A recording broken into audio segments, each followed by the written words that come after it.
नमस्कार दोस्तों, आप सबों का स्वागत है। क्लास 10th सामाजिक विज्ञान का इम्पोर्टेंट ऑब्जेक्टिव प्रश्न। यह सभी प्रश्न आपको अर्धवार्षिक परीक्षा यानी 3 माही, 6 माही, 9 माही और बिहार बोर्ड मैट्रिक फाइनल परीक्षा 2025 में सामाजिक विज्ञान में बिल्कुल इसी तरह हूबहू प्रश्न मिलेगा। तो आप इस वीडियो को अंत तक देखें और सभी प्रश्न का उत्तर सही से याद रखें। तो आइए पहला प्रश्न देखिए और सोचिए, समझिए और प्रश्न और उत्तर याद रखिए। तो देखिए पहला प्रश्न है, आर्थिक विकास का तीसरा क्षेत्र क्या है? आर्थिक विकास का तीसरा क्षेत्र क्या है? तो सेवा क्षेत्र है। ऑप्शन नंबर घ यानी डी सही है। आर्थिक विकास का तीसरा क्षेत्र सेवा है। और अगर पूछ दिया जाए कि आर्थिक विकास का प्रथम क्षेत्र क्या है, तो कृषि हो जाएगा। क्या हो जाएगा? कृषि। और द्वितीय क्या हो जाएगा? उद्योग। तो चलते अब अगले प्रश्न की ओर। दूसरा प्रश्न है, मानव पूंजी के प्रमुख घटक कितने हैं? मानव पूंजी के प्रमुख घटक है 5। ऑप्शन नंबर सी सही है, 5।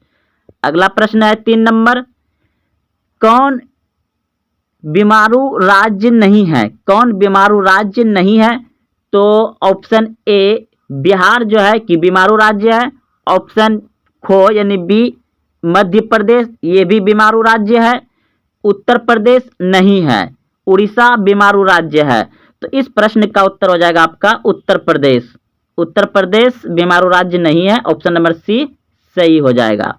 अगला प्रश्न है, कौन सी सेवाएं गैर सरकारी है? कौन सी सेवाएं गैर सरकारी है? तो मॉल सेवा। मॉल सेवा जो है कि सरकारी नहीं है, ये गैर सरकारी है यानी कि। अगला प्रश्न है, आर्थिक विकास के क्षेत्र है। आर्थिक विकास के क्षेत्र है तो उपयुक्त सभी। ऑप्शन नंबर डी सही है। आर्थिक विकास का 3 क्षेत्र मुख्य है। पहला है कृषि, दूसरा है उद्योग, तीसरा है सेवा क्षेत्र। तो इनमें उपयुक्त सभी हो जाएगा। ऑप्शन नंबर डी सही है, उपयुक्त सभी।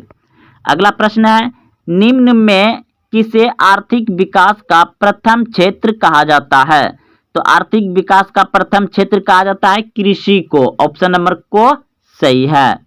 अगला प्रश्न है, निम्न में किसे आर्थिक विकास का द्वितीय क्षेत्र कहा जाता है? निम्न में किसे आर्थिक विकास का द्वितीय क्षेत्र कहा जाता है?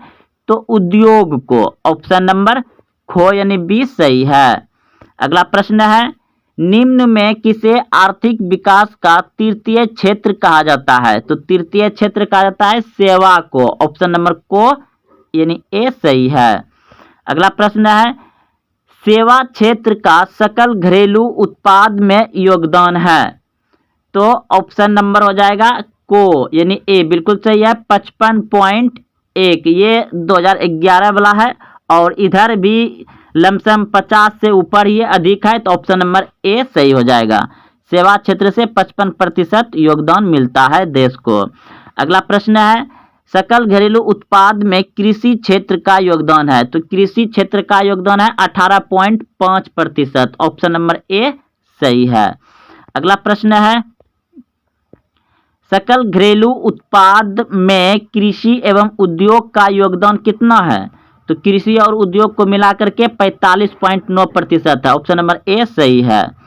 अगला प्रश्न है 13 नंबर, सरकारी सेवा क्षेत्र है। सरकारी सेवा क्षेत्र है तो सरकारी सेवा क्षेत्र है, इनमें सभी हो जाएगा। ऑप्शन नंबर घो यानी डी बिल्कुल सही है, उपयुक्त सभी। सैन्य सेवाएं, स्वास्थ्य और शिक्षा, ये सभी क्या है? सरकारी सेवा है। सैन्य सेवाएं, स्वास्थ्य यानी कि हॉस्पिटल और शिक्षा यानी स्कूल कॉलेज।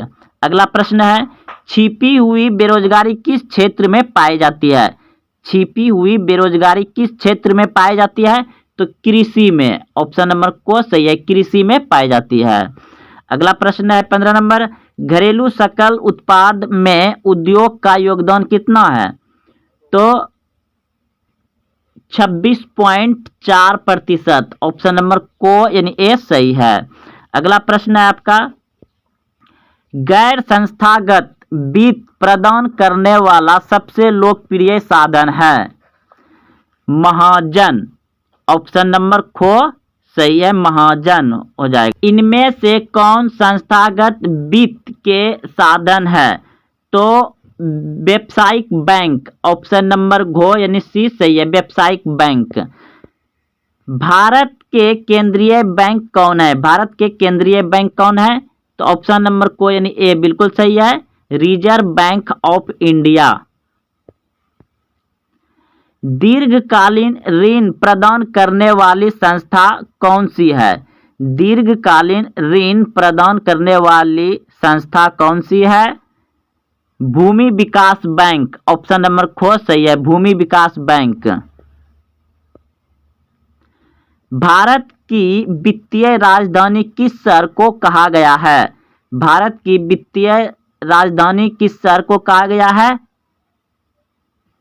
मुंबई को, ऑप्शन नंबर को यानी ए सही है। सहकारिता प्रांतीय सरकारों का हस्तांतरित विषय कब बनी? 1919 में, ऑप्शन नंबर ख सही है। देश में अभी कार्यरत क्षेत्रीय ग्रामीण बैंकों की संख्या है 196, ऑप्शन नंबर डी सही है। व्यावसायिक बैंकों का राष्ट्रीयकरण कब किया गया? व्यावसायिक बैंकों का राष्ट्रीयकरण कब किया गया? 1969 ईस्वी में, ऑप्शन नंबर सी सही है। तो दोस्तों अगर आप यहाँ तक देखते हुए आए हैं तो अपने दोस्तों में शेयर करें, और हाँ अभी तक चैनल को सब्सक्राइब नहीं किया तो चैनल को सब्सक्राइब कर लें और वीडियो को लाइक ज़रूर करें। तो फिर मिलते हैं कल अगले वीडियो में। जय हिंद, जय भारत।